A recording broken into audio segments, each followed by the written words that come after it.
Magandang gabi po, Brother Eli. Tanong ko lang po, pag namatay po ba ang tao, saan po ba napupunta? Sa langit po ba o sa lupa? Pangalawang tanong ko po, ang abuluyan po ba talaga, magkano po ba at paano po ba dapat ibigay?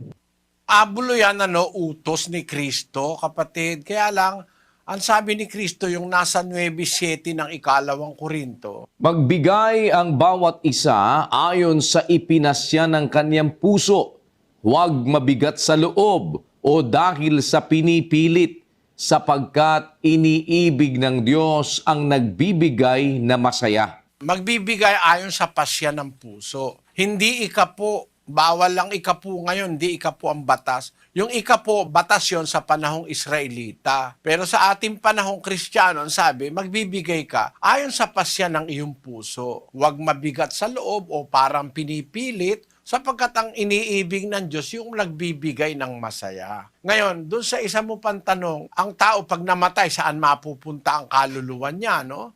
Ang sabi sa Biblia ganito, yung katawan ng tao pag namatay, mababalik yung lupa sa lupa, yung alabok sa alabok. Yung espiritu babalik sa Diyos. Basahin natin yung Ecclesiastes 12:7. At ang alabok ay mauuwi sa lupa gaya ng una, at ang espiritu ay mababalik sa Diyos na nagbigay sa kanya. Hindi mapupunta sa purgatorio, wala no. Ang alabok, babalik sa alabok. Tapos yung espiritu, babalik sa Diyos. Pagdating ngayon ng araw ng paghuhukom, bubuhayin kang mag-uli. Bubuhayin uli yung katawan mong namatay. Kaya ang tawag doon sa Biblia, pagkabuhay na mag-uli. 37:4 ng Ezekiel. Muling sinabi niya sa akin, manghula ka sa mga butong ito at sabihin mo sa kanila, o kayong mga tuyong buto, inyong pakinggan ang salita ng Panginoon. Ganito ang sabi ng Panginoong Diyos sa mga butong ito,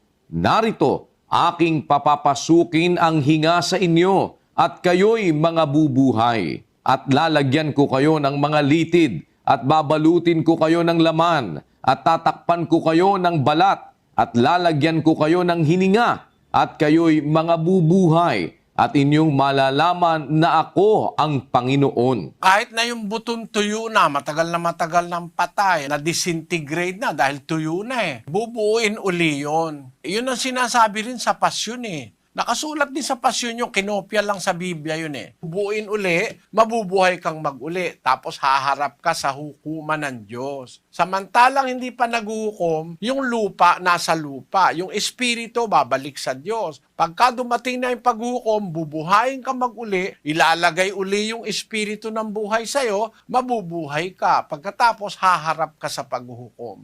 Yun ang mangyayari, kapatid. Sana naunawaan mo. Salamat po, Brother Eli. Salamat din, salamat.